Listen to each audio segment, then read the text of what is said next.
All right, here we go. Today we have Don the dealer, who was a male escort who participated in dozens of Diddy's Freakoffs with both Cassie and Daphne Joy over the course of 8 years. Welcome to Vlad TV. Thanks for having me, man. Well, we have a lot to talk about, but right now, like about an hour ago, the verdict is actually in. Yeah, verdict's in. Diddy was acquitted of RICO and sex trafficking charges and found guilty of 2 lesser charges of transportation of Cassie and Daphne Joy for prostitution. This is seen as a victory for Diddy because all the serious charges he's been cleared of. Yeah. Now, the judge still has to decide if he's going to be released before the sentencing, if he's going to get a bond, which I think he should. But at this point, he's still in jail, and we'll see what happens the next day or so. So how do you feel as someone that was involved in dozens of Freakoffs and got to know Diddy over the years? How do you think this verdict played out? I feel like it played out like it was supposed to. I can only account for my point of view, but from what I saw willing participation. I didn't see like any of the rampant drug use and stuff that they were describing, prosecution was describing. So I think that given the situation and what really happened, I feel like justice was served, you know? I think that he was kind of more so being looked down upon for his sexual proclivities that weren't anything, in my view, an extreme. You know, voyeurism is what it is, and I think that it was kind of blown out of proportion. So I'm glad that he's getting what I view as like his, due justice. Well, yeah, I mean, the prosecution, by putting Cassie and Daphne on the stand, tried to paint a picture that Diddy was forcing them into these acts. He was controlling them by both force and finances. Right. You know, whether it's the beating of Cassie or saying that you're going to lose your record deal or I'm not going to pay Daphne Joy's rent or whatever else. They try to paint it as that for the sex trafficking and possibly even the RICO, but ultimately those were thrown out. And you've always maintained that both girls, when you guys had your Freakoffs, were both into it. There was no level of, I don't want to do this, he's forcing me to do it. Is that correct? Right. Yeah, his whole thing was he never made any demands. He was always like, act like I'm not in the room. What would y'all do if I wasn't here? And if we were trying to get to a certain point too quickly, he would separate us like, no, you guys go over there. So she was always the one in control. Both of them were always the one in control during these moments. He was kind of like background, you know? He kind of kept us into a certain like mindset of we want to focus like on this love hour. But for the most part, it was do what you want to do. So I don't think that he was really, pressuring people or making demands against people's will, again, from my point of view, so. Look, I've been saying this for 9 months. Every interview, every tweet, I've been saying he's going to beat the RICO, he's going to beat the sex trafficking. He might get the prostitution charge. And now it's really up to the judge. It could be time served or it could be as much as 10 years. Yeah. Possibly 10 years for every charge. So it could Right, so possibly 20. be 20 years. We don't know. We ultimately don't know. It could turn into one of these OJ situations where, okay, you beat the murder, but we're going to give you 35 years for trying to steal your stuff back. Right. You see what I'm saying? It might turn into that based on all the graphic details that were said on the stand. We really don't know, but we'll see. At this point, it seems like a victory. Yeah, I think it's a victory. I think that overall, there was, in the court of public opinion, the video footage that we did see about the Cassie stuff, a lot of people had passed a lot of judgment on him. I've been one person to kind of feel that you are more than one time in your life, one moment in your life. You can't just be judged off that one moment in time. So I think that rubbed a lot of wrong people the wrong way. And that's what applied all that pressure for him to be hit with these RICO charges, these huge charges in court. So overall, I feel like now things are kind of balanced back out to where they kind of need to be so he can kind of get his fair shake, That's what it is. Yeah. Okay, so let's get into your story. Now, you're an adult film star. Right. And you worked for an agency called Cowboys for Angels. Right, yeah. Now, what happened around 2016? 2016, I just moved to Miami from Atlanta, and that's when I got the call for a celebrity client to meet at the one hotel on South Beach, and that ended up being Diddy. Okay, now previous to that, now you did adult films, but were you actually doing escorting, meeting with women, couples, and so forth? So at that point in time, 2016, wasn't doing any adult films. I didn't do that until 2023 is when I started, or 2024. So to that point, it was just, I had a job as a market development manager for a small startup company, and then I ended up getting into the escorting business just by way of modeling. Somebody hit me up off Model Mayhem. It looked like spam. First name Garen, last name Teed.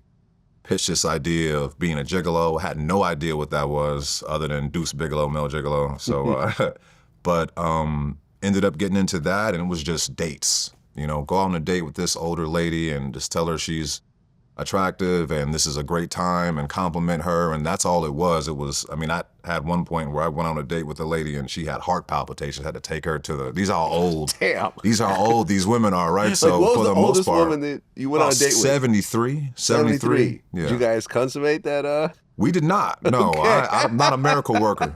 I can't make the dead rise or this. So I was just like, you know, we're gonna eat this, we're gonna eat this Italian food, and that's gonna be it. Okay. But that's how it was, you know, the whole thing was described to me. It was like, this isn't, you know, for contact for monetary gratification, right? This was just going to be dates and stuff like that. So, and that's really what it was up until this point in time. Okay, so you're working for Cowboys for Angels and you get a call that there's a celebrity client and they don't tell you who it is yet. No, they don't tell me who it is. All they told me was it was a celebrity client, last name Lopez. And then they went on, as I'm on the way to the hotel, they're like, yeah, so just ask for Mr. Lopez. And in my head, I'm like, you know, this is a straight male escort agency. So I'm trying to figure out what how does this work into the situation? I'm like, they knew that wasn't my thing. So I'm thinking in my head, like George Lopez or Jennifer Lopez. It could be like, I'm thinking any Lopez celebrity name.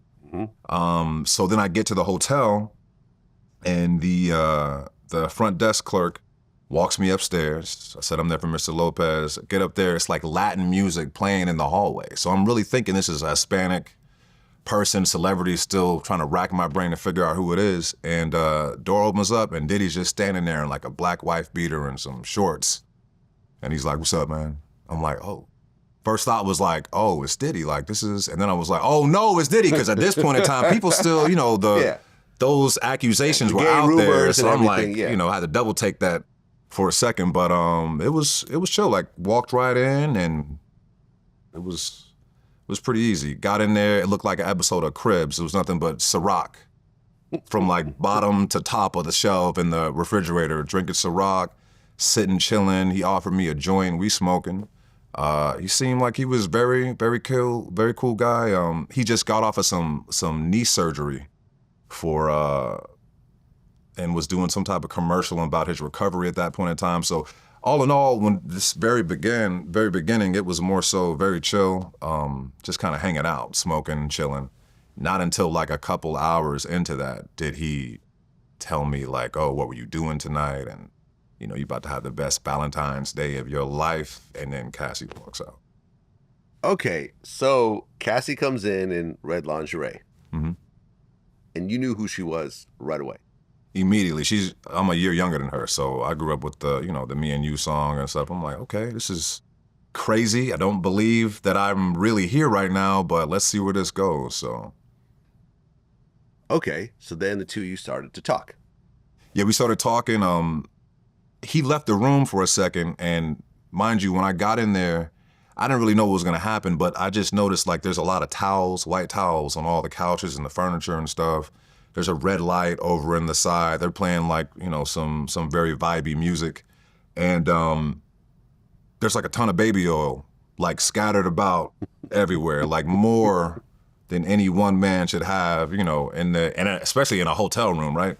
So he had got up and left, and I'm looking at her, I'm like, I made the joke like, there's so much baby oil and candles in here, like one wrong move and we all gonna die, you know, we all gonna blow up in this thing. So.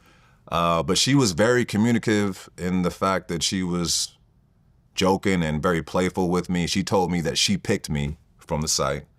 And it seemed as if this was something that they'd been doing for some years. They said they'd been doing this for a while too. So as far as like the vibe of the night, I took my cues from them. They pretty much knew exactly what they wanted. Again, felt like they'd done this before. And that's pretty much how it started out. So this sort of talking and, you know, sort of intimate kind of conversation, that lasted for hours. Yeah, I mean, I was initially supposed to be with her for about 4 or 5 hours. I got paid as soon as I got there. And I'm thinking, again, up to this point, a lot of what I'd been doing was just hanging out. And at that point, yeah, it was 4 or 5 hours into it. I thinking I'm about to go home, and then all of a sudden he was like, "All right, we're gonna turn this thing up a little bit." The music changed. More baby oil comes out. Baby oil and KY. I'm like, who got this? It's baby oil and KY comes out. It's heated. They've been heating the baby oil the whole time that we talking in the tub, right? So this was like they kind of knew what they were doing. I'm still trying to figure out what's going on. Yeah, that's when it kind of started off. He was more so wanting us to just talk to each other. His whole thing is like being very verbal. So he was in the kitchen in the dark with a bottle of Ciroc, and we're sitting on the couch, and he was like, "What do you like about him? You picked him from the site. What made you pick him from the site? What do you like about her?" He was more so, he wanted us to talk and act like he was not there at all. So that's kind of how it progressed. But it was a very long progression over the course of hours and hours. Right, because at one point he said, "It's the love hour." Right, and that's when when the love hour happened and he became Brother Love, then it was like a totally different, the vibe changed. It was more so like the music switched up. He was asking, did he want to refresh drinks and stuff, like a cool host almost, but you can kind of tell like they had some type of formula of where they wanted the night to go. So I was just along for the ride, honestly. Okay, so you guys start with contact in the beginning, and that actually leads up to at the end? Yeah, it was more so just physical touch. So there was lots of baby oil around, as I said before, and he was like, "Okay, why don't you put some baby oil on her?" And then she was like, he asked her, "Do you want you to put some baby oil on him?" So it was more so that, talking, caressing, stuff like that for hours, like for an ungodly long amount of time. And at a certain point, she would start to kind of like come towards me to kind of like move things along. And he would be like, no, go back. You just tell him you're moving too fast. So he never was telling anybody what he wanted them to do. He never gave demands to say, touch him, do this. He would say, what do you want to do? Do you want to do this? Do you like that about him? It was all about the verbal cues for him. Okay, so at the end, you guys actually engage in.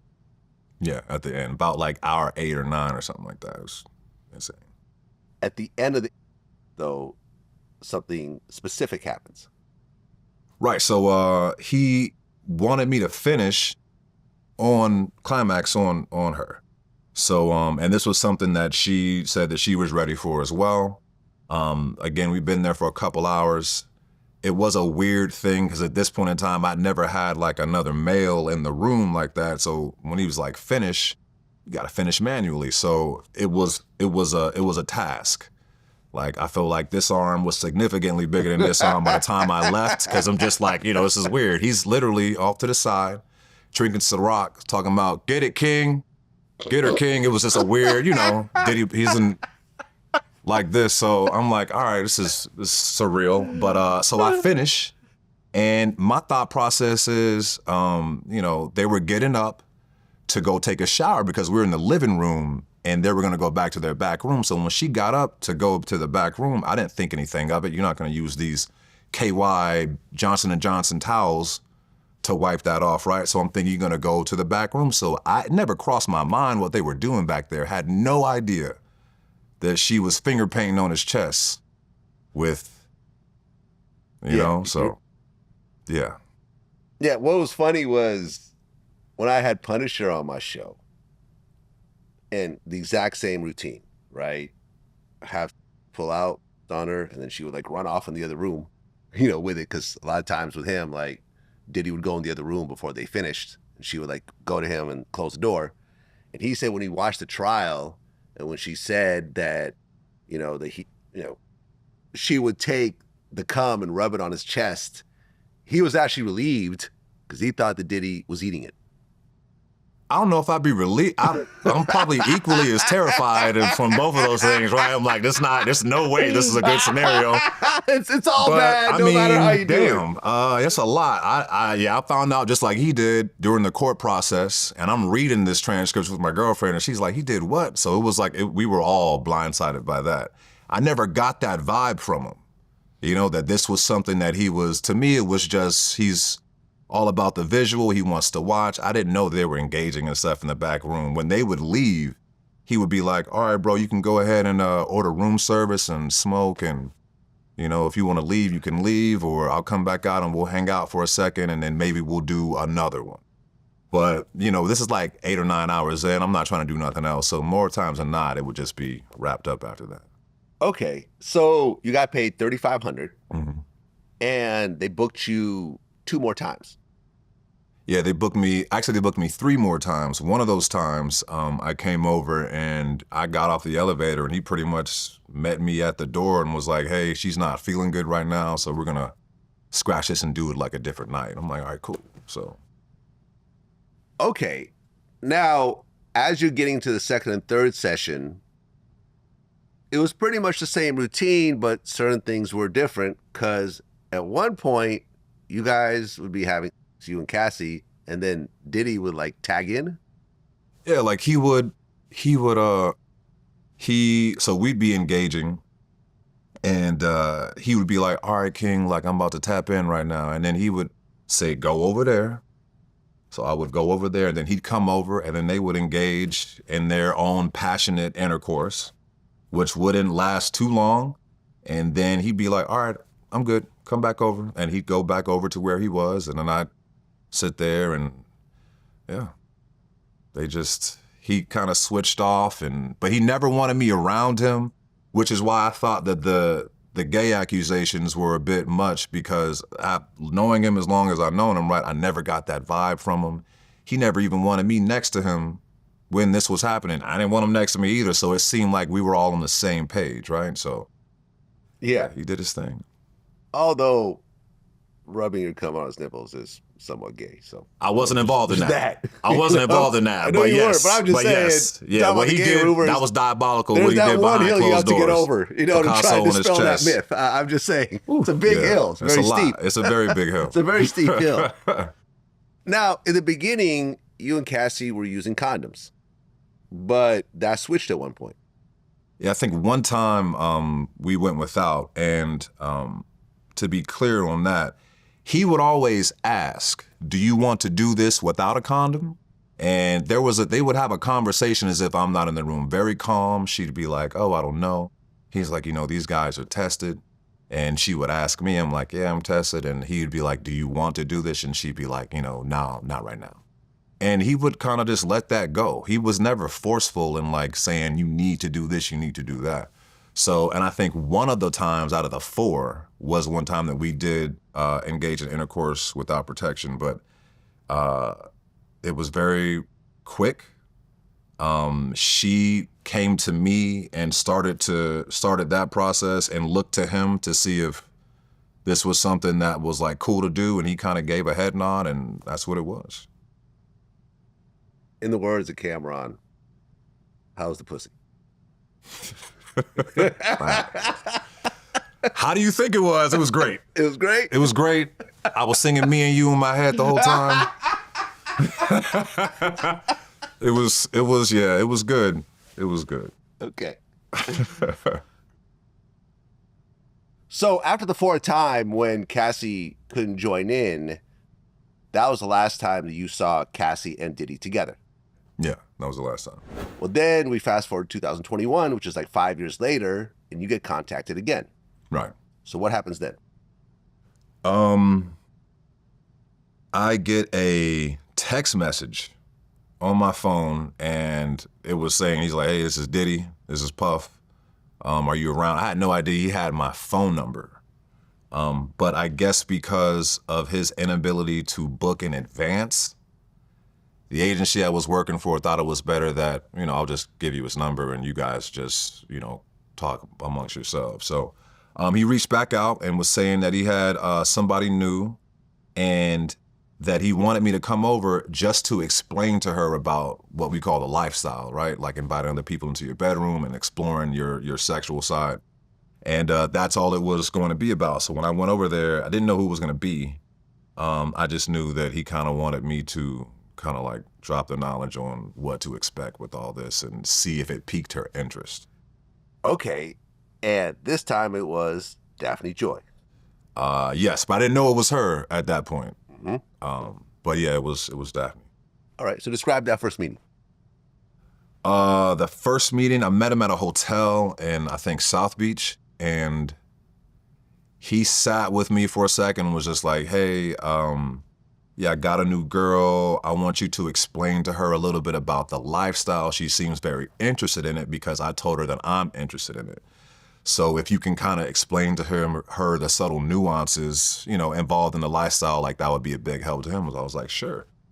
So I come in, I sit down, Daphne comes out, we greet each other, and she's immediately like inquisitive. She wants to know every single thing about the lifestyle, what it's like inviting a third party into the bedroom, the type of relationship strength you need to be able to endure that, just every different angle of the lifestyle. So she was very much a willing participant, and I'd go as far to say excited for the journey, and that proved to be so because by the end of this, she was, you know, she was saying, coordinating what you're gonna wear, or what music we're gonna listen to, and how we're gonna do this and that. So it was a great growth for her during that period of time.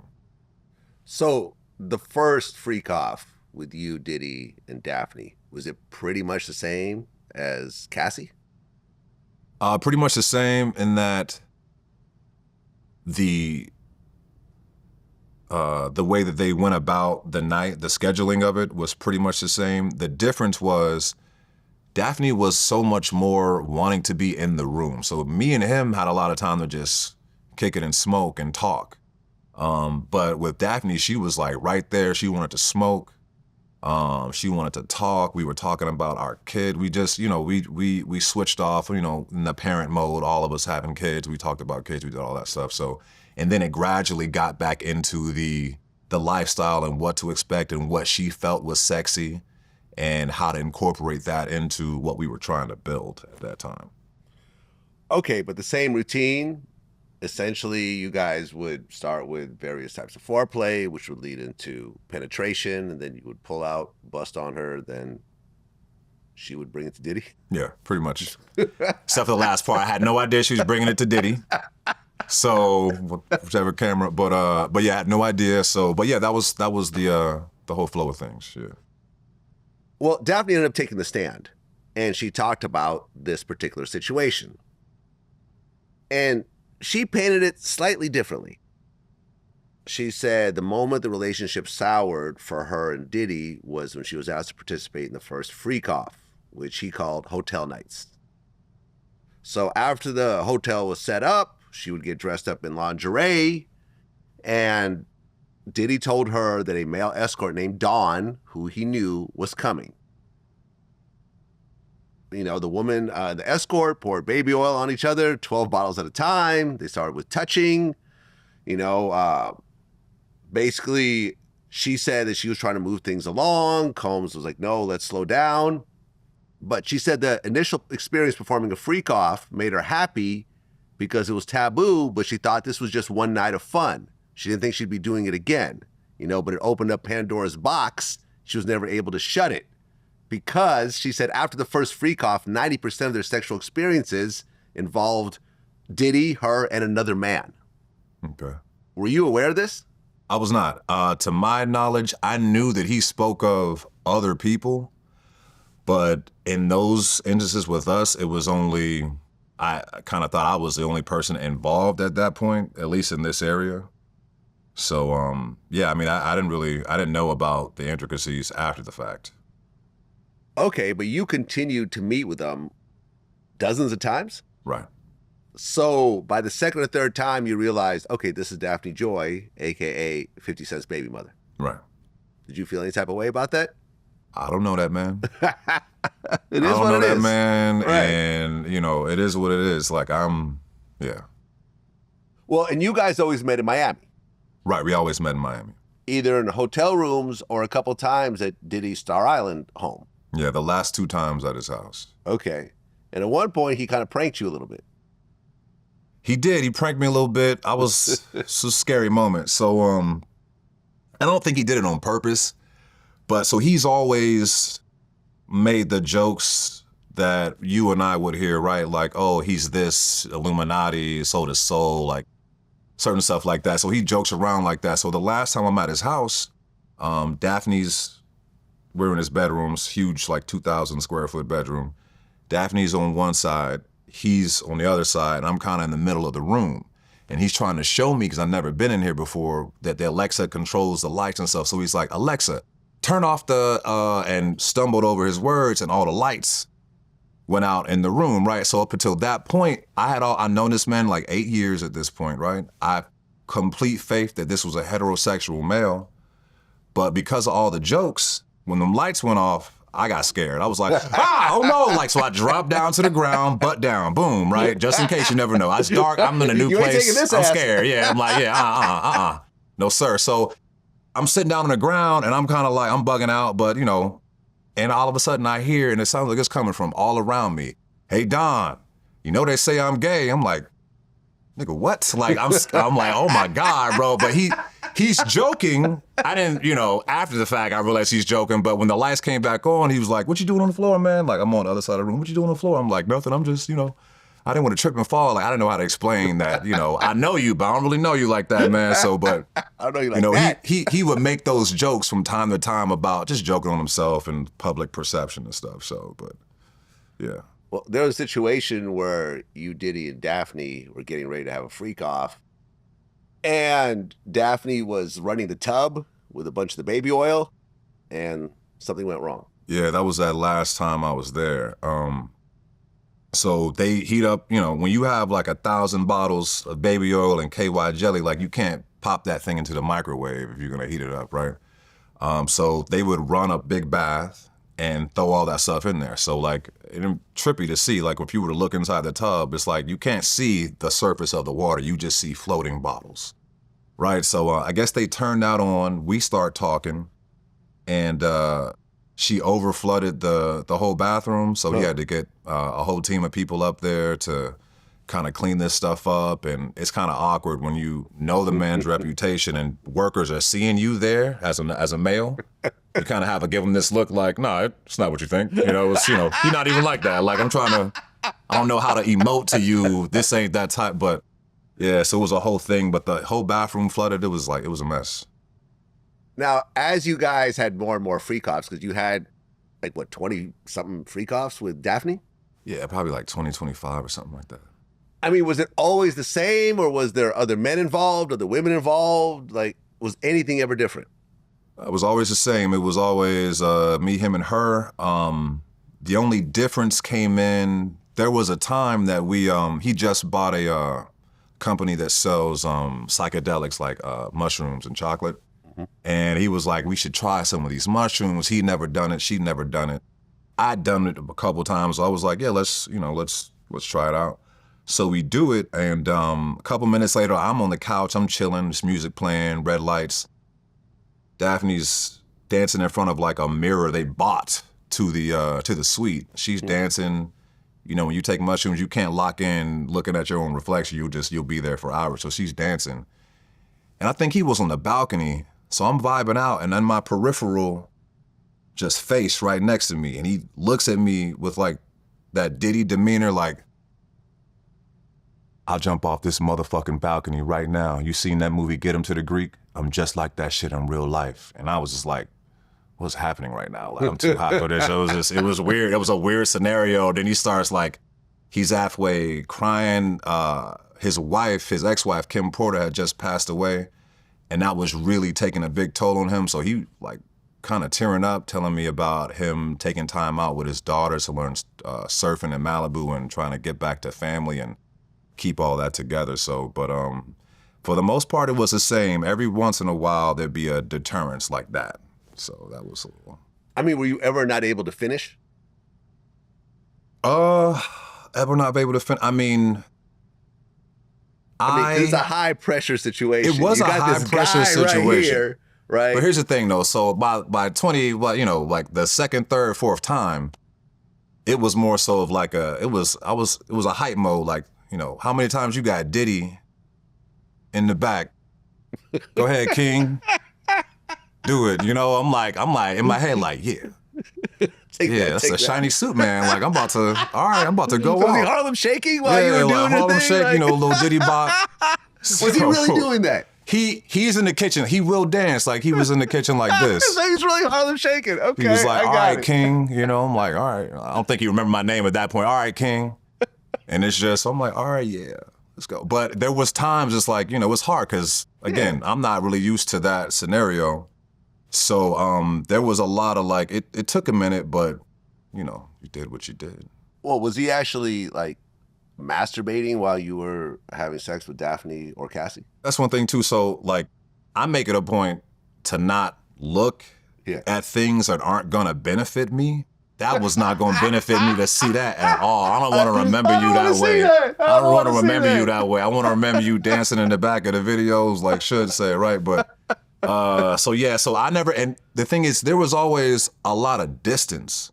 You know, like he'd be in the kitchen and we'd be in the living room. And there's no lights on in the kitchen. And he's a darker brother. So like what he was doing in there, like I'm focused on what's in front of me, you know? So it was easy to not really tune into that, but you do know something's, you know, he's benefiting somehow over there, so. Well, you're doing these regular freak-offs with Diddy and Daphne, and then Cassie files her lawsuit. Right. And you actually meet up with Diddy and Daphne after the lawsuit gets filed. I did. And they talk about it. They talked about it. This is the first time I ever been to the house on Star Island, right? So I get the call. I'm like, all right, cool. I'm gonna head over there. There's a security guy out front. I didn't feel weird about going to his house until I had to tell the security guy who I was there to see, right? Because again, the stigma around it. So he's like, who you here to see? And he was like, he looked at me, and I felt like he looked at my eyes. He was like, you here to see Diddy? I'm like, why you say that? Like, why you say it like that? So I go in, I'm like, all right, I'm weirded out. And they direct me around the side of the house to another part of the house, right? So I get in, and it's like a ballroom type deal with like a bunch of pink balloons. I'm like, oh no, like what's going on here? You celebrating something you shouldn't be. And he was like, Don, they're trying to get me, Don. And I'm like, you know, I think they got your ass, bro. Like, I'm pretty sure they got you. And he proceeds to tell me that, you know, this was all a money grab, that she wasn't happy with her standing after leaving, and that this was a premeditated thing to try to get some more money out of him. And Daphne, who was right there, was agreeing. She was like, yeah, I feel like she's lying. He wouldn't do these things. This is before the video actually came out. Right, so at this point it's all speculation, and he was being railroaded. His exact words were, they're trying to get me like they got Michael Jackson. So, well, less than 24 hours after the Cassie lawsuit was filed, he paid her off. Yeah, which was, we found out at the trial was $20 million. Yeah, it's crazy. So he was complaining to you after he had already paid her $20 million. Right. And then my thought process was, when you're at that level of celebrity and power, like these nasty witch hunts, it's hard. It's probably easier to put those to bed than let that fester in the media, right? So my thought process was, he probably just took care of it just to keep that, from being attached to his, to who he is. So it was making sense to me. And again, this is somebody that I'd never seen act this way. I'd known him off and on for about 8 years. And in that time, I've only known him to be very soft-spoken, very direct, chill, laid-back type of person. So it was hard to connect that with like physical violence. Well, after the Cassie lawsuit actually comes out and gets settled, Diddy's lawyers reach out to you. Mm-hmm. What did they say? That they wanted to talk, they want to see kind of what I knew. He reached out to me first and asked me to speak to his lawyers. He was saying that, a lot of people weren't stepping up for him, celebrity friends, family friends, stuff like that. And he wanted to see if I was willing to tell what I knew, because he felt that what I saw could probably help him. Mm-hmm. And I didn't see that really, but I was willing to do that. So I went and spoke with his lawyers, and they essentially told me that if they needed me, they're gonna let me know. Okay, so you talk to the lawyers, and then Diddy's homes get raided. Right. The Beverly Hills home and the Miami home you had been in. And now things are getting way more serious, and you find out there's a grand jury. Yeah. Are you nervous at this point that a grand jury might actually reach out to you? I'm freaking out. I'm freaking out because I know that there are I'm in a lot of videos. Oh, so he's filming the whole time. He's been filming stuff like that. He sits and watching the films. So I know I'm in a lot of videos. So as soon as I saw, so not only did he film, but you guys watched the films together? I never watched the films. I saw him record. If they did watch anything, sometimes we would play some of my Brazzers scene or Reality King scenes on the TV while we're, before we even engage in anything. But I never saw any of the videos he actually shot. Got it. But he had, hours of footage of you? I heard he had an external hard drive that was filled with probably at least a terabyte worth of video footage. Okay. So he was, every time I saw him, he was right there with the phone, So. Okay, so you're freaking out because Diddy's homes were raided. Mm-hmm. They have videos of you, probably. Right. Not probably. Almost definitely, yeah. And now there's a grand jury, and there's a serious, chance of him getting charged with God knows what at this point. Right. So, Diddy does this whole Instagram post saying all these lies about me are false, and I'm going to protect my family and clear my name, and these are all people that are trying to get me. Something of that sort. Right. And then the Cassie hotel video comes out. Yeah. As someone that knew Diddy and Cassie, of course, Diddy more so than Cassie, but you've had hours and hours and hours. And, you talked about how when Diddy sometimes wasn't in the room, you and Cassie would joke around and chill. And right. You never said that Cassie felt uncomfortable. She seemed like she wanted to be there. Right. Yeah. There was times where it was just her and I by ourselves. And I'm making jokes and she's laughing, and there was nothing about the situation that felt forced. She seemed, again, that they had done this before, that this was a routine. None of this felt new to her. So yeah, I felt that who am I for you to not tell me that you're not comfortable, especially when I got paid to just hang out. You know that because you paid me. Yeah. You chose me from the site. So I felt like if there was ever any issue, you could have just say, hey, let's not. But again, I can't put myself in the headspace of any of these women. So I don't know how hard it would have been to say that, but I felt there were times that she could have, and I wish she did if she wasn't feeling it, but she never did. She never let me know. Now you're watching this video of Diddy chasing Cassie down this hotel hallway and then just beating her up like a man, basically. Yeah, it was hard to watch, especially because it's hard to reconcile that version of somebody with the version that you know, but you also have to tell yourself, I don't know this person in every aspect of their life, right? And I also had to tell myself, not to be dismissive, but a lot of men make decisions that I feel should not impact how we view them as a man in whole, right? So we all make a lot of decisions. We are not those decisions. So I was more so of the mindset that, this was horrible to see, and I'm still reconciling it. I still couldn't I still couldn't really get to the point where I'm like, I see you as that man in the video. I only know you as how I know you. So it took a second. That's why there was one more visit after that. And then by that time, I was just like, I just can't really reconcile the fact of what I saw. Okay, so when you met with Diddy, the Cassie video was already out. The last time. Yeah. Did Diddy or maybe even Daphne address that video? So nobody brought up anything about that last time I was with him.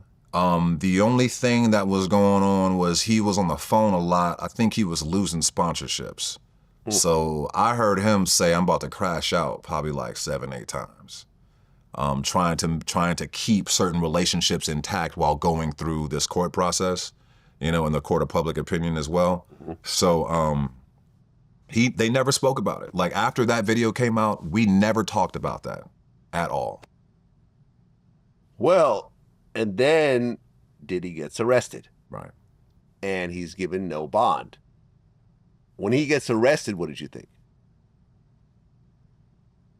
Thought back to him saying they're trying to get me. I'm like, they got your ass. They got you, bro. Like, yeah. But I was confused as to why, because I heard like RICO and all these different like major cases. And I also do think that when dealing with the government or any form of law, they will hit you with the most that they can and then kind of whittle that down to what really fits the crime, right? So I was thinking they hit him with these big charges and it'd eventually get dropped down to something else, but I wasn't entirely sure. I knew that it seemed as if they really wanted to get him for something. So I was freaking out. I felt bad for him. I was also worrying about how I was gonna fit into this, if I was gonna be called in for this. So it was a scary moment in time, for sure. Well, because leading up to the trial, you got contacted by Homeland Security. Right. Yeah, about 3 months before the trial. And I'll tell you this, when the government calls you, you will never expect it, right? Like you never are expecting a government call, but the nicest white man in the phone, in the world, picks up the phone and was like, "Hi, is this Don?" I'm like, "Yeah, who's this?" He's like, "Oh, this is Homeland Security investigation." I'm like, "Damn." I'm like, "Oh my God." I'm like, had to put the phone down for a second, and he goes on to tell me he wants to talk to me about the Sean Combs case and that they want to know pretty much what I know. I was a bit worried, so I asked that I need a lawyer. They said it's probably a good idea that you get one just so you feel comfortable in talking to us. Mm-hmm. And I went through that whole process of speaking to the judge via Zoom, telling my lawyer and a couple people from the government exactly my experience, and them then telling me about a month before the trial took place that they weren't going to need me. How did you feel when they told you that you're not going to be taking the stand? Relieved. Yeah. I didn't really want to get in front of a stand full of people, mostly because I saw that at that point in time, the court of public opinion was kind of painting him out to be what we thought, what they were charging him for, sex trafficker, making people do things against their will. And I didn't feel that there was enough rhetoric out there yet to show the side that I would be showing, which is I didn't see that. I didn't see anybody against their will. So at that point, I thought it wasn't a good time to really get involved in that. And I was grateful that they didn't want to call on me. Well, the trial starts and a bunch of witnesses get called, first of which was Cassie. Right. When you heard about the Cassie testimony, talking about the beatings, talking about, she didn't want to do it sometimes. She would get urinated in her mouth, even though she asked for it. By the way, did you guys ever do that? Hell no. No. Okay. No pee-pee. No pee-pee? No pee-pee for me. No pee-pee for me. Got it. The various, getting diseases that she couldn't get fixed with antibiotics and sores in her mouth and so forth. When you heard this whole story laid out with someone that you had intercourse with 3 times, what did you think?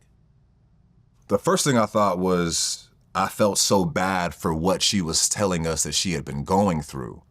That was I wasn't so much like thinking about me or anything that I played in that part. It was more so because I know that I didn't do anything, force anybody to do anything, and I really just took her lead because she was the one that was getting to lead these events. I cried a little bit because I'm a son. I'm a brother. I have a lot of important women in my life that play like a very large role in my day to day. And to think that I was involved in something that somebody would later say was like a nightmare to them, I really had to reconcile with that because at that point in time, I thought it was a good judge of character, and a good judge of reading the room and what's going on. And it just made me feel like I was out of tune with what was going on in that room. So it was a lot of second guessing myself and really feeling bad for just the events that she described. Nobody deserves to be forced into doing something back to back to back. And if that's her experience, I wish I could have been a help in some way to keep that from happening, if there was some type of communication. But I I just felt a lot of remorse for her and what she went through. You know, it was hard to read about. Well, Daphne Joy took the stand as well. And I mean, she relayed a slightly different version, but she also said that she didn't really want to do the Freakoffs, and the only reason she was doing it is because Diddy was paying her rent, and 50 Cent was only giving her like $4,500, which wasn't enough to cover her rent. And then Diddy basically said, well, if you don't want to do these anymore, then I'm going to stop paying your rent. Now, there's really nothing illegal about that. Right? If you have a girl you're seeing and you guys have a sexual relationship and she says, I don't want to do doggy style anymore, right? I just hate that position. And that's your favorite position. You're like, well, okay, I'm not going to pay your rent and we can't keep dating if you don't do doggy style because that's my favorite position. But this is almost painted by the government as like coercion, sex trafficking, forced, sexual encounters and so forth. But you said she was always the opposite of that. Yeah, I mean, Daphne seemed to be a very willing participant in everything that went on. From the moment I met, she asked me about all the angles of what it is to be in the lifestyle and invite somebody else into your bedroom. Then it became wanting me to wear certain clothes for these meetings. Then it became her telling him, no, I want to do this. He would make suggestions as far as like how to make this into more of what he called the love hour, a more like seductive type state. She was like, I want to do it this way. I want to do it like this. And he would let her run with it because he loved seeing how excited she was to make her own decisions in this, not being shy. So at a certain point, yeah, she was just the most willing person that I've ever seen in this type of scenario. My point of view, right? Because there were text messages between them outside of this that says otherwise, and not to discount how she may have felt after the fact, but the whole time that we were together, it felt very consensual, more so that she was in control and she was telling him what to do. She told him, I want you to sit over here, not over there. I want you to put some baby oil on. Like she felt like she was in control. She even cut down she decided how long I would stay. It just became more of the Daphne show than the Diddy show. Well, the one thing that I heard from every escort that I interviewed, and now you're the third, is that every single time either Cassie or Daphne would book the sessions and either Cassie or Daphne would actually make the payment. Right. Now, the money probably came from Diddy, of course, but is that true in your case also? Yeah, he never handed me money. I always got cash from them. Okay, so a bunch of other witnesses take the stand, including his assistants and so forth. And at one point, the prosecution rests and the defense announces they'll be calling no witnesses at all, including Diddy, who's not going to be taking the stand. Mm-hmm.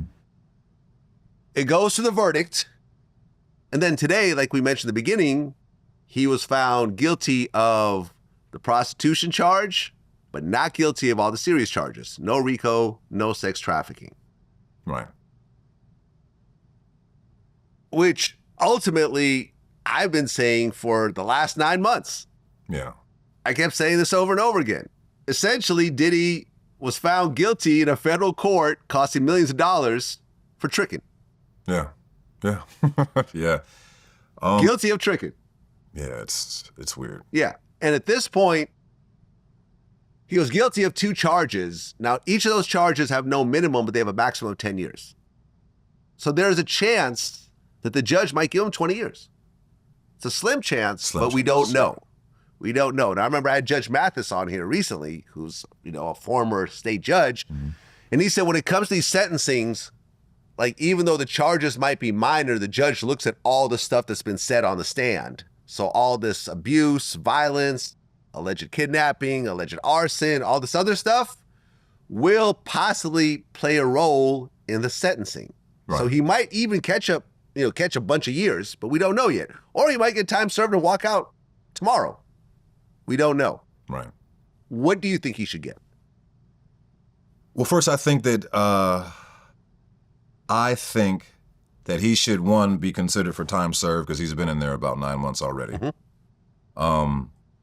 I can't really speculate as far as these maximum sentence, 20 years maximum for both, right? Well, 10 years for 10 each, but 20 for both. together. Yeah. If you don't run them concurrently, if you run them one after another, yeah. Right. That's the worst case scenario. Yeah. I think that it seems as if they want to try to charge him with something. So I don't know if the 9-month thing is going to be enough, but you never know. It could be community service. To my knowledge, this is his first. Yeah, it's the first time time dealing with this, right? So how much could they really give him for this? Especially when he beat all these other charges. To try to hit him with something so small, I'm not sure what the government's game would be in doing that, but I don't. Defense could say he's not a serial tricker. Yeah. This is the first time he got caught tricking. I hope they say it just like that. He's not a serial tricker, Your Honor. He's not a serial tricker. He'll promise not to trick again if you give him time served. That man can't wait for a Freakoff. Well, Cassie's lawyer put out a statement right after the verdict. The statement says the entire criminal process started when our client, Cassie Ventura, had the courage to file her civil complaint in November 2023. Although the jury did not find Combs guilty of sex trafficking Cassie beyond a reasonable doubt, she paved the way for a jury to find him guilty of transportation to engage in prostitution. By coming forward with her experience, Cassie has left an indelible mark on both the entertainment industry and the fight for justice. We must repeat with no reservation that we believe and support our client who showed exemplary courage throughout this trial. She displayed unquestionable strength and brought attention to the realities of powerful men in our orbit and the misconduct that was persisted for decades without repercussions. The case proved that change is long overdue. We will continue to fight on behalf of the survivors with the $30 million that she now has from both Diddy and Intercontinental. Yeah. This kind of sounds like sour grapes. If I were to read it. Yeah. That's what it sounds like. Like, we're mad that he's not getting life in prison. I mean, I'll just say it. I feel that this was proven in court, right? Sex trafficking was not guilty. Right. Which basically implies that Daphne and Cassie, on the whole, were willing participants, right? They weren't being trafficked. They were willing participants. So you have a woman who's a willing participant, which has been proven in court, with Diddy, gaining the lifestyle perks, having a record deal and having songs come out that never react, having fancy watches and fancy trips, to then get $20 million out of Diddy and then try to give him life in prison after the fact. Yeah, that's diabolical to me, man. Hell hath no fury, like a woman scorned. Yeah. Like, my God, you hate this man this much to do that after the $20 million and the $10 million bonus you got from the Intercontinental Hotel. So $30 million. It's kind of crazy to me. It's crazy. I mean, here's the thing though. In these type of situations, I try to look at what these women say that they felt and what they were put through, because that's not what I know, but it's something that, it's been documented that they felt this way, even though they may have put on the game face, like they said in court, and went out and made stuff happen because they thought that this is what their partner liked and they wanted to please their partner because they loved their partner. We all do things, and after the fact, we may have regret or remorse for doing them. I just feel that, one, as a woman, this was a hard situation to try to defend against, right? To try to speak up against, especially having the text message that we have saying that they were at some point ready, that they were organizing for certain stuff. She said, I'm always ready for a Freakoff. Right, they're hitting up guys that they like. Right. And like organizing stuff. Yeah, not just me, but like me. Yeah. And it's just, it's a hard thing to differentiate between, because you see those and you see somebody that isn't a victim, but then you hear the aftermath and how that affected them. So, I mean, it's hard for me to kind of gauge it. I'm not discounting what they felt, but the facts in the case are that the government didn't find that there was any real demands or being placed on or being forced into these situations. It seemed as if it was amicable. So not to discount how they feel, because that's valid, but as far as the actions that were taking place, it's just doesn't add up to. Do you feel you were sex trafficked? I don't feel it was sex trafficked, no. If you had a chance to talk to Cassie, what would you tell her? I would apologize, because I just never want to be put in a situation where I'm making a woman feel as if she's uncomfortable that there's no other option but to do what she feels that she's expected to do. And if I could sit down and talk with her, I feel that she would know that I was genuine about that, because it's, again, it's a situation I was put in by her. You know, if not for that call, I don't think he would have ever known of me. So I feel that if I could see her, I would say I apologize, and I wish I knew what was going on, because I'm always going to be an ally. I'm always going to be an ally. So I wish that I could have helped, ease that situation for her. What about Daphne Joy? Same thing. I'm sorry that she felt pressured to do what she says she was forced to do, so she can pay her bills and all this other stuff. But at the same time, for Daphne, I would also say that, come on, those of us that were there, I don't think any of us, and I'm in contact with Sly Diggler and a couple other people, and I don't think anybody in those situations are gonna say that you were forced to be doing something that you didn't want to do, because I don't know anybody else that picked out spandex drawers for me to wear because she just had to see me in them. That just seems like you're happy to be here to me, but it is what it is, not to discount her feelings, but, I would apologize too, because at the end of the day, I don't know the grand scope of their situation and their relationship. So I wish that there was some way to go back and fix that, but it is what it is at this point. So let's say Diddy gets out and calls you up for the biggest freak-off ever. He says he's got a swimming pool filled with baby oil. First of all, that's diabolical. I'm not swimming in no baby oil swimming pool. I'm gonna be the most ashiest motherfucker in the world, because I'm never gonna moisturize ever again after this. I don't need to. You don't need to. You moisturize enough. I've got the generations of baby oil. Generations. I'll never be ashy for the rest of my life. But if you were to call me, I'd be like, brother, God bless you, but nah, I can't. This is one ride. Get back on that train again? One ride was enough. One ride was enough? One ride was enough, man. It's time to get off. Well, you and I spoke last night, and you said that this lifestyle is kind of a slippery slope. When you start, bringing people into your bedroom activities and so forth, things can kind of go wrong, feelings, start to rise and so forth. Because you've done this with other couples as well? Yeah, in my personal life, my girlfriend and I are in the lifestyle, we swing. So we have many instances where we're meeting with another couple, or in a situation where other people are around. And in those situations where you're inviting people into your bedroom and you're expanding your sexual horizons, you gotta be solid. You gotta be a super solid relationship, know your partner, know their tells of when they're uncomfortable and comfortable. Because the thing is, a lot of us go through these certain situations where we want to see our partner please. We may not feel good about that. You got to be able to communicate that. And the relationships that go the distance that can do this are the ones that communicate. They talk to each other. They say, did you like this? Do you like this? They talk about do's and don'ts prior to getting into this, prior to getting too deep. So that's a big thing. If you're going to do this, and a lot of people engage in the lifestyle, it is not a taboo thing. It may be taboo, but it's not an uncommon thing. You just got to be solid. You got to have that type of communication with your partner. If you don't, this is the type of stuff that happens. If you're telling your partner what they want to hear, but then you're feeling the opposite behind closed doors, this is the opportunity to talk about it, Not now in court. The opportunity to talk about it is when it's happening, before it's happening. Especially when, for Daphne, we sat and talked about the possibilities and what was required for this to be able to be something that everybody enjoys. And I thought she understood that. So that's a big thing to make this work. It's not for everybody. Well, yeah, look, I'm friends with Adam 22 from No Jumper, and I recently had him and his wife, Letter the Plug, on my show, and they are swingers. Right. Shout out to Adam. Yeah, shout out to Adam.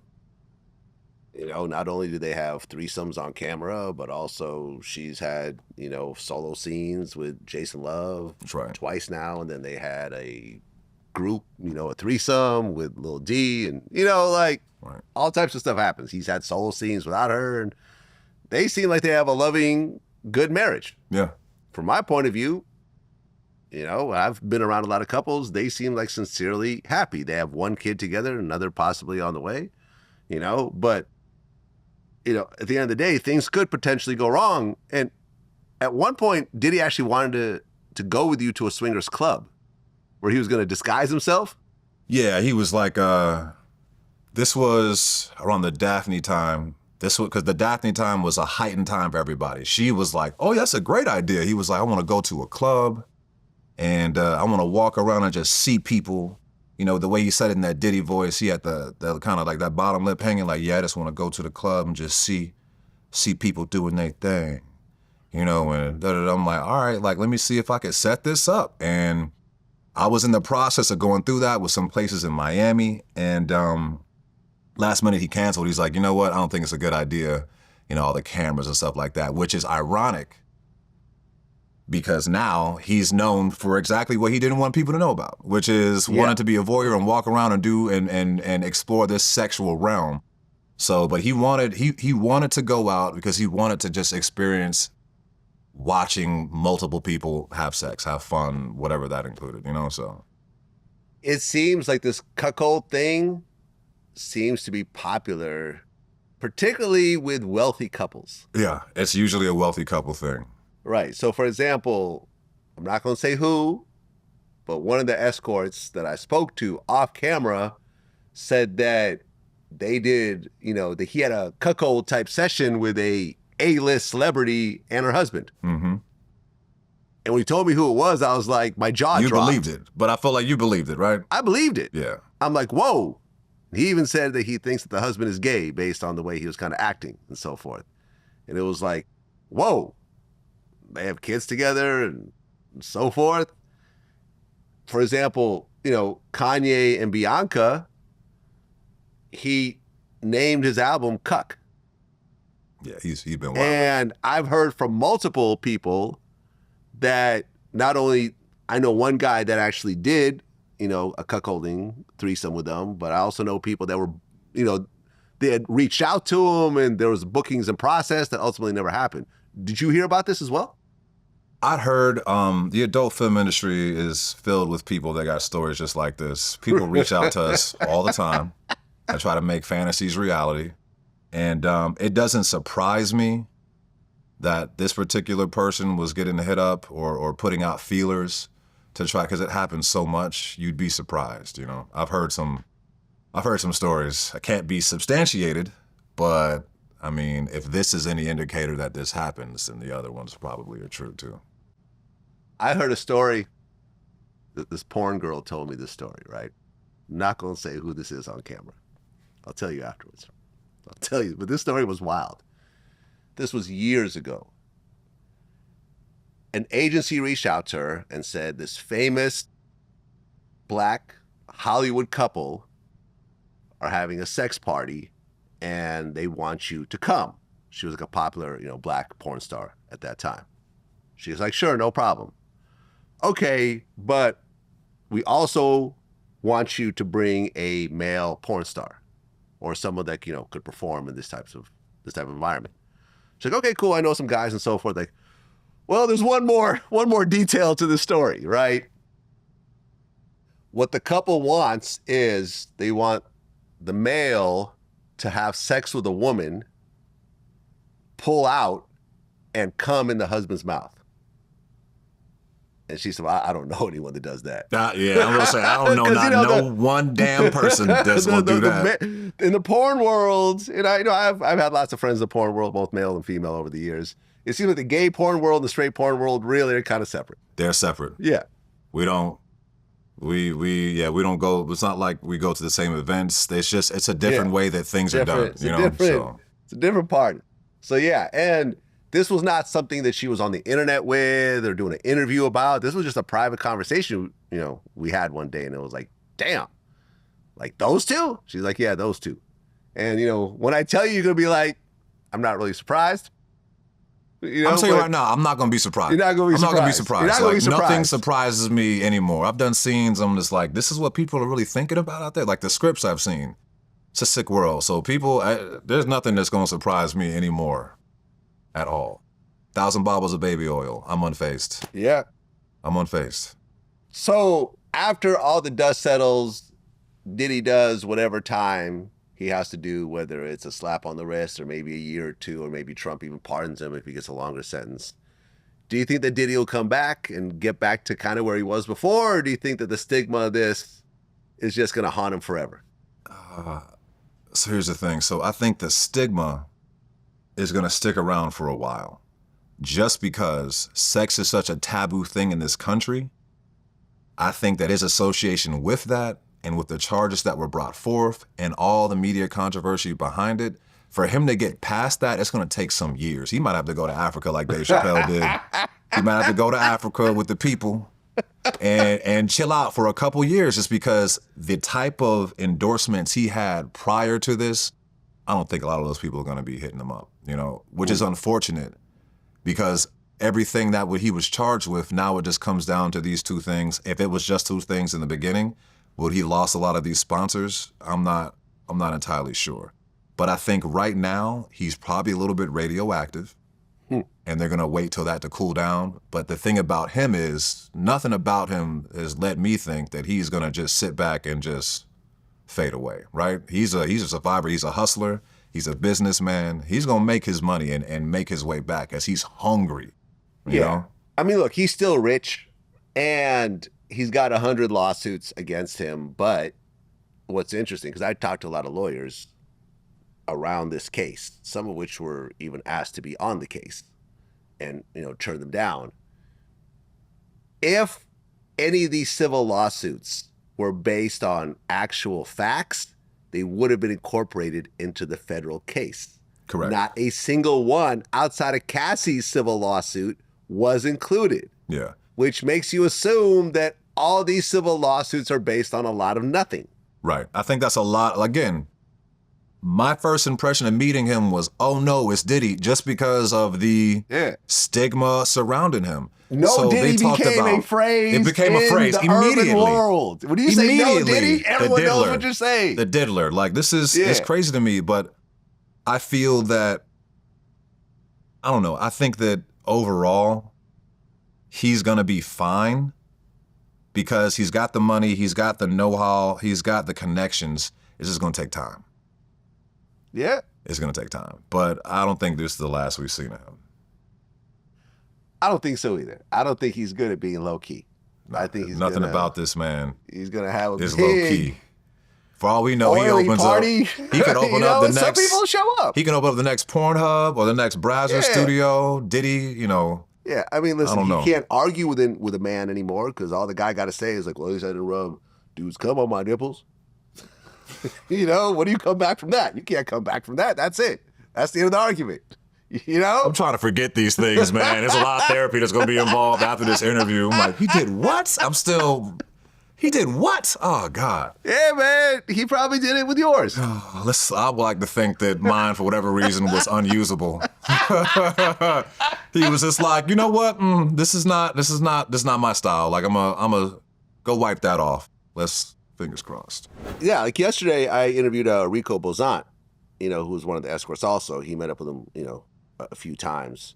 And he basically would say, like, he would bust, and then Diddy and Daphne would basically have sex with just the man juice sort of like in between them, sort of like it's still there. Like, she would never wash off. So it was just that.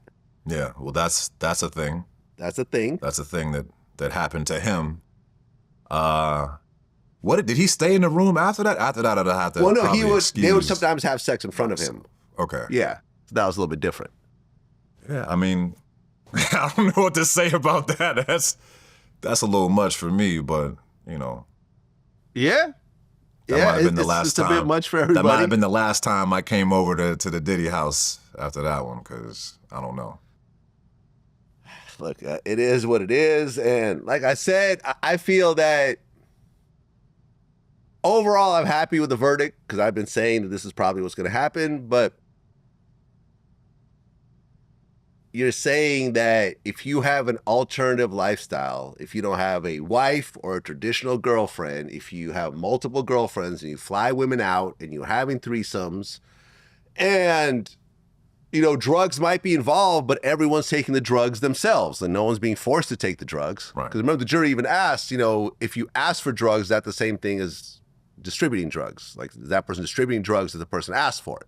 Right? Right. I've never heard a story of like, there's a pile of cocaine on the table and Diddy like grabs a woman's head and shoves it in the cocaine and like, never take happened. this or there else. Was no like, Scarface moments. There was no Scarface moments. And I never saw drugs other than the weed we were smoking and the mushroom we took one time. So I just feel like you've turned tricking into a crime, essentially. Or you've turned polygamous relationships into a crime. You've turned cuckolding into a crime. You've turned a bunch of stuff that really is just people's pleasures and preferences. Like, there's nothing wrong. I remember even on the closing arguments, I think it was Brian Steele was like, oh, here's exhibit 48, 100 bottles of baby oil. Good job, fellas. Where's the crime? Right. Where's the crime?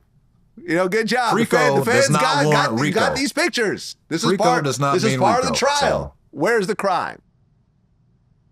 And it's like, when you look at successful men, rich men, famous men, and women, as well, they fly people out because they're busy. Yeah. It's a slippery slope. It's a slippery slope, but they fly people out. Now, is that trafficking or is that just dating? You give, a woman $1,000 to go shopping. Is that prostitution or is that giving a woman some money to go shopping? Right. Because you're busy and, you want to treat her nice. Like a threesome. Okay, it's not, I've done threesomes, I've done foursomes, right? Nobody was forced. Right. I would hate for someone to come back and say they were trafficked by me. Exactly. You see what I'm saying? But that's what this kind of leaves the door open for, Yeah. It says that I feel like you can get in trouble now. You can be arrested for the fact that you did not communicate to the fullest extent in your relationship. And that does not mean that you as a man didn't communicate to your wife, because it seems in these instances that the wives or the girlfriends aren't communicating that they're not liking this situation. It doesn't mean that they didn't talk about it, because they talked about, he said what he liked in the very beginning with these women. That's what the court documents say. Right.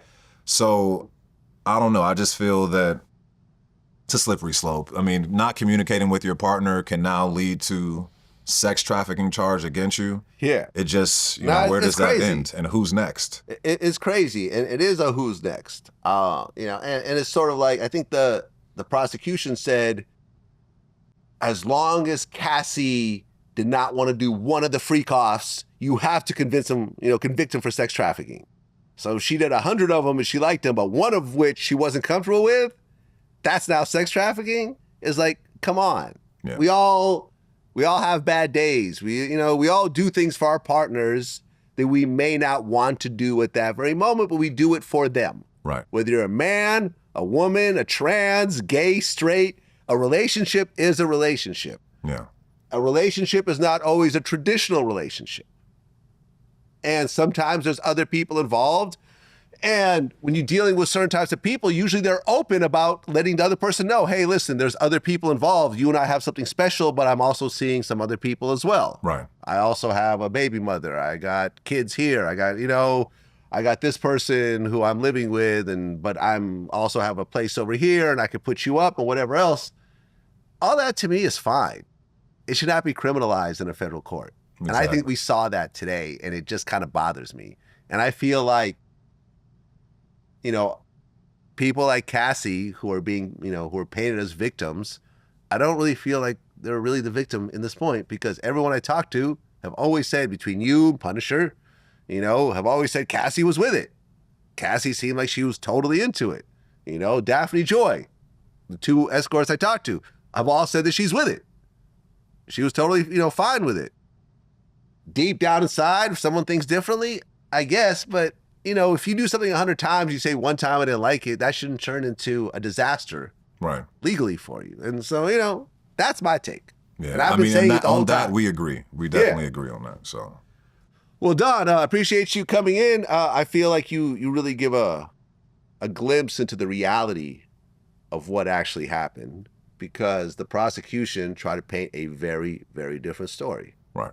And was Diddy physically abusive with men and women? 100%. We all saw the Cassie video.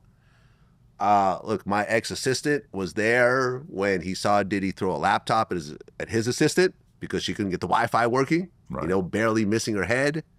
The abuse of women, like his chef, I had heard directly from someone that was there. All this stuff is true. All this abuse is true. But that's not what he was being charged with. Correct. This was a domestic violence case that At turned best. into a RICO and sex trafficking and prostitution, all this other stuff, without actually even focusing on sex trafficking, which was not even focusing on domestic violence, which is really the only thing that's clearly provable here. Right. That wasn't even a charge. That's what this really is. And it turned into something bigger because I think there was clout chasing because it's Diddy. And I think that, a group of 5 prosecutors, all of them female, wanted to embarrass him and probably was like, we're going to fight for this fellow woman who's now $30 million richer. And, it just feels like bullying. Yeah. I think the statute of limitations wore out for that video. Yep. And then the government said, well, we're going to get them for something else and let's figure out what we can get. Right. And what they had, I feel like, wasn't enough to really justify the charges that they dropped, but they dropped them anyway. And like I said, they ended up whittling it down until we get to really what they view, which was those 2 minor charges. Well, Don, appreciate you coming in and being so transparent about everything. And man, wish you all the best. Thank you. Real quick, I want to give a shout out to my agency, Cox Models. Also, my girlfriend, Alana Buns. Come make sure you check us out on our OnlyFans. Mine is Don_the dealer. And yeah, looking forward to doing more out there. That's what it is. Peace.